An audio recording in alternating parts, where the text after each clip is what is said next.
Hey everybody, it's Grant, and today I'm actually gonna be filling up this classroom and we're gonna be teaching some students just some basic life knowledge, some things about me, and giving them some tips on my personal journey to hopefully give them something, maybe a few new skills that are gonna power their situations for life.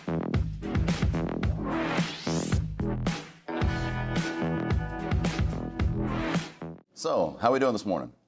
Not bad? A little early? So, as he said, my name's Grant Navarre. Basically, we do own the car dealerships in town. So I'm going to give you some basic things that I teach our salesmen. I'm going to give you some basic things that I teach in general. Some things about me that you may not know. I have a YouTube channel. It's got 114,000 subscribers. Not a really huge channel, but I do hang out with some people that have pretty big followings. And these are similar teachings that we're going to do there on their channels, things like this. So main thing about this is just understanding what being successful is, and you can take the word millionaire out. You just need to understand it's a common word that a lot of people associate with. So it's just kind of a thought process. It doesn't have to actually mean you're going to make $1 million. It doesn't have to mean that you're going to have $1 million in the bank.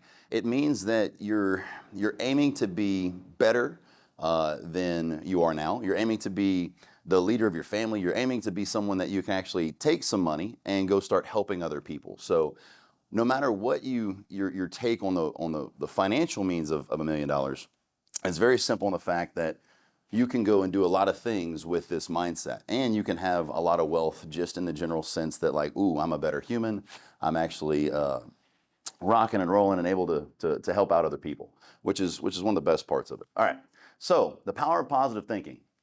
Understand that the things that you take in on a daily basis are not always so helpful. Sometimes your friends are a little jealous of you, or sometimes your friends are like, man, I don't want you to get that far ahead of me, so let's kind of keep you here. It's not that they're meaning to do it maliciously, it's just they don't want to get left behind, right? Another thing too is that you got to watch out for the TV and all the other stuff that impacts our lives, right? It's not very positive these days, you'd agree? Right?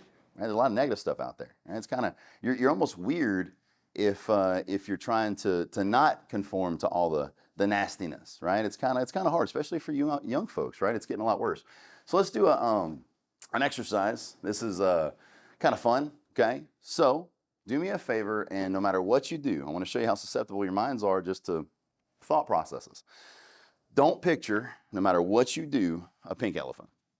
Now, after you don't picture this pink elephant, because you don't need to do this, right? I don't want you to picture a pink elephant wearing a tutu, okay? And then after that, definitely don't picture a pink elephant wearing a tutu and riding a unicycle. Kind of see, right? How many of us pictured a pink elephant, right? Help me out here. No, just me? Quite a few of us, right? So understand, it's just a thought process to show you how susceptible we are to all the stuff that we let in. Raise your hand if you've ever wanted to be successful, make above $100,000 a year, live a comfortable life, yeah? So the top 1% of America, this doesn't necessarily mean that we have to be the top 1%, but if we want to be successful, why not aim and do some things that they do? So what do the top 1% and top 3% do, right? The first thing that they did was they took a survey way back when, right? Before my time, before you guys' time. And what they did was they found that there was one very similar thing between everybody. They set appropriate goals and they wrote them down. Now, for this part, raise your hand if you've ever set a goal. Yeah? Okay. Raise your hand if you set a goal in the last 30 days. Very proud of you. How many of us have had a great idea that we never wrote down, right? When it comes down to it, that you got to set them down, you got to set these appropriate goals that are actually going to be effective. They're going to be something you're actually going to be able to do, right? Can't just be like, oh, by the end of this year, I'm going to have 100 grand in crypto. Lord have mercy.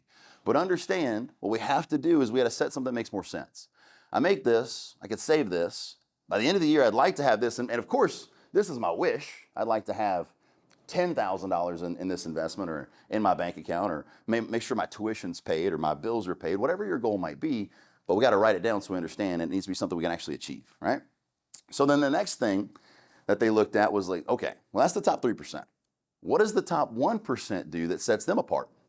Now understand, to be the top 1% in America right now, an average, and this is a CNBC survey, it's not my survey, you're going to make around $450,000 to $550,000 a year.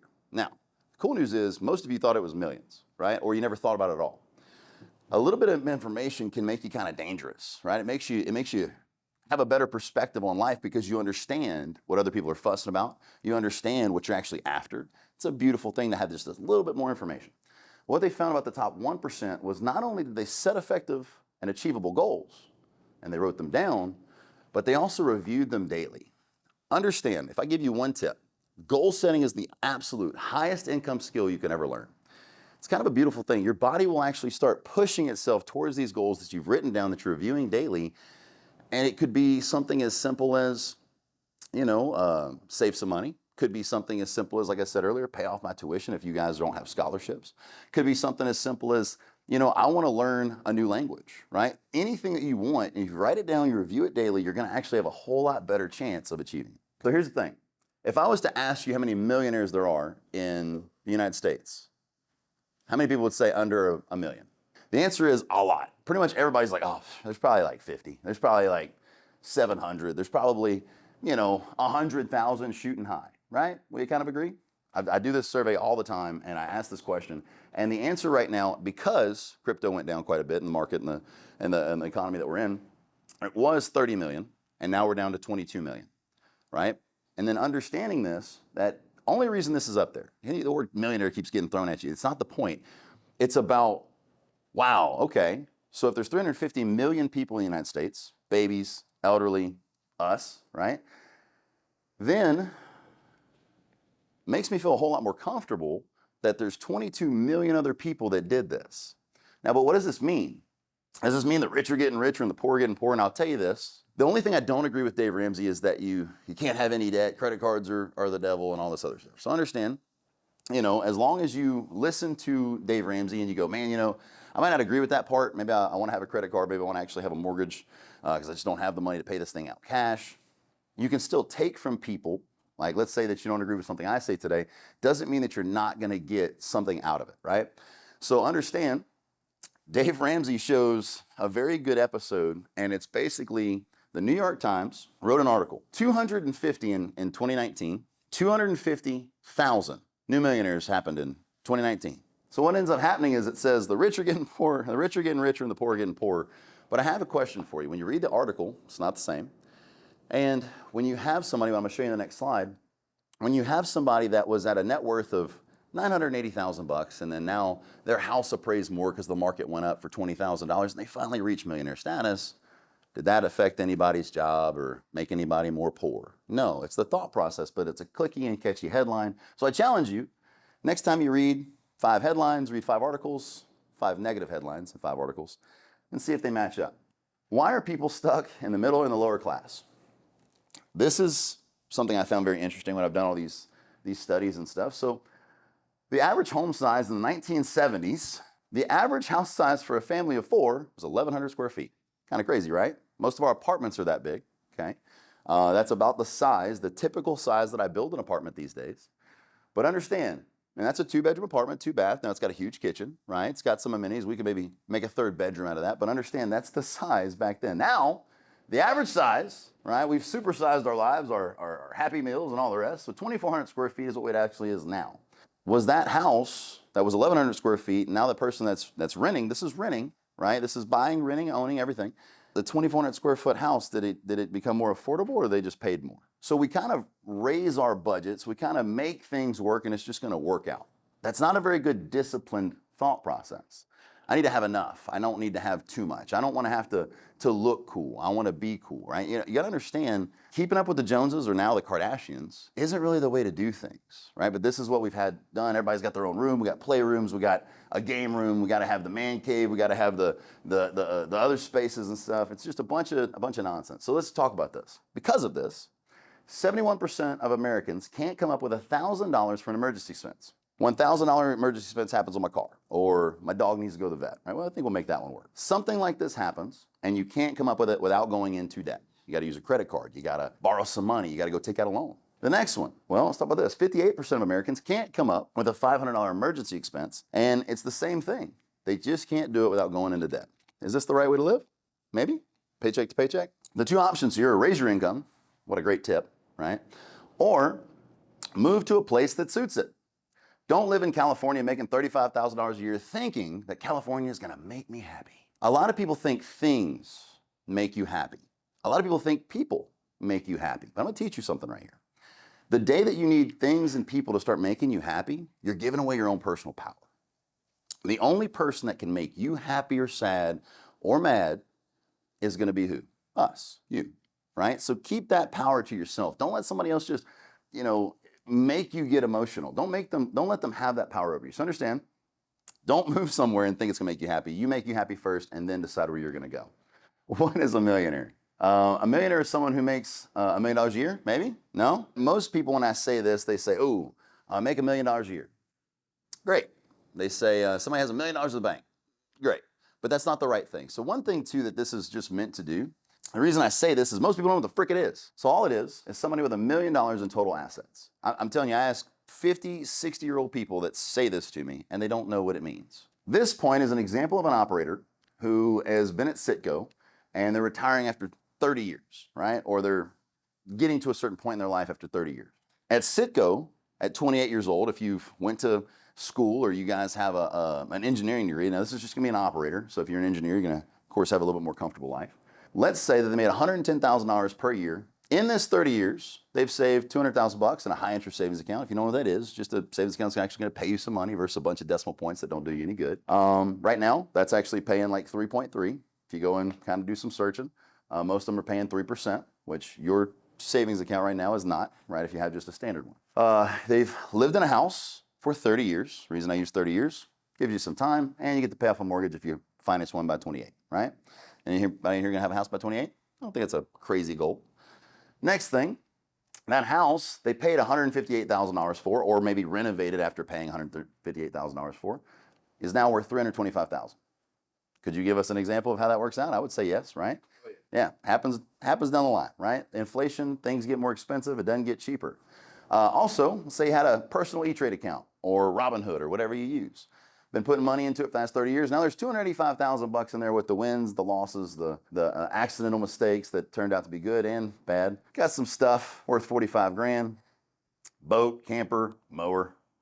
Lastly, he has a 401k. If your job is going to give you a match of a 401k, don't have to get complicated here. Take it. Understand it's free money. It keeps adding up later on. Whether you do a Roth or a traditional, it will actually really pay off because you just put a little bit of money in, and what ends up happening, that becomes something that you really can use later, okay? And so now, over the last 30 years, it's worth $365,000. Home equity, 401k, E-Trade, savings, boat and other assets, millionaire, corporate America, this person, that guy that does that stuff, right? Lawyer, doctor, whatever. But this is just a typical example of somebody who's just worked hard and, in this sense, hit that status. Budget isn't a straitjacket, it's a guardrail. Dave Ramsey, right? He tries to teach these things because a lot of people, the reason Dave Ramsey has a big following is because people can't control themselves. Sad, right? But they just can't. Delayed gratification versus instant gratification. This one's pretty simple. Basically, let's take a purchase, feels like a must-have. You're at Target, you're at Walmart, you're hungry, and you start filling up the buggy with crap we don't need, right? This kind of happens on a regular basis. We're on Amazon. We order that thing that we just can't not have. We're going to really use it, and it goes into a drawer, right, that we never use again. But this is instant gratification. I see it, I buy it, I need it, I want it. Take that last purchase, that wasn't essential, and let's talk about delayed gratification. Let's go home instead of buying it right then and there. Let's drive back there the next day. Are we going to put that much effort into picking it up? Probably not, right? So this is just a good way to think, saying like, man, do I really need this? Do I really need that? And this is just delayed gratification. If you learn how to practice this and kind of sleep on it, this will make your life a little bit better. You'll get out of a lot less financial predicaments. A lot of people say, money can't buy happiness. Well, once again, we have to learn that we have to define the word, okay? We take things and we go, that's a statement, I just can't stand it. I'm mad at this statement and it bothers me. But if we start thinking about things like, what is happiness? The root word of happiness is happy, okay? So instead of thinking that money can buy happiness and that's like a boat, a yacht, some nonsense, or it could just be a feeling of contentment. Now that we understand what contentment is, maybe I can help some of you that might fight this toxic word for the rest of your lives, trying to find happiness. My job needs to make me happy. My place I need to live makes me happy. That's not really how it works. I told you earlier, you can only make you happy. Like if I'm good with myself, I'm good with the actions that I do, if I'm not doing things that I regret on a regular basis, I'm gonna be a little happier than the person just spiraling into chaos, right? So understanding this, if I'm content, and let's say that I have a little brother, or I got a son or daughter, or I got a wife, and let's say that they want to go to the movies, or the wife wants to go to Vic and Anthony's or Maslin's, right? Somewhere, 121 for goodness sake. But you can't really go anywhere, even order on waiter for 2 or 3 people without spending $100. Everything's expensive. So in this sense, let's say that they want to do this, and I say, oh, I can't do this because we got to wait till next week, or I can't do this because, man, I have the credit cards maxed out, or I can't. That adds a lot of stress, right? It makes you a whole lot more, uneasy. It adds that anxiety that we use that word so frequently for. And so understanding this, if I have to say no, that's going to add me stress. So one thing, anybody in here Saints fans? Right? Drew Brees, yeah. So I enjoy this survey because it comes from Purdue's, for Drew's alma mater, Purdue. So Purdue said, well, look, if that's as simple as the word happiness means contentment, let's do a survey. So they did a survey and they did a study, and the study states that money may be able to buy happiness because the word is contentment. Now, this being said, they went on from that and said, like, that's pretty easy. Let's talk about how much money it would take to be content in the United States. So what they found, whether you lived in California, New York City, Lake Charles, Louisiana, or Houston, Texas, they did an average. The average, if you're single with someone else, like a wife or a partner, you need to make $72,000 to $75,000 a year to be content wherever you live. Now understand, if you're gonna move to California, you're gonna need to make like $135,000. It's more expensive. Rent's $3,000 for a 1-bedroom apartment. It's expensive, right? Here, it's half of that. Right? Texas is about the same, but then you have a lot more taxes when it comes to like where you live, property tax, all the rest. That is a pretty simple study that just teaches you that, maybe my version of happiness is something, but there's actually a definable version that is attainable, and it's the word contentment.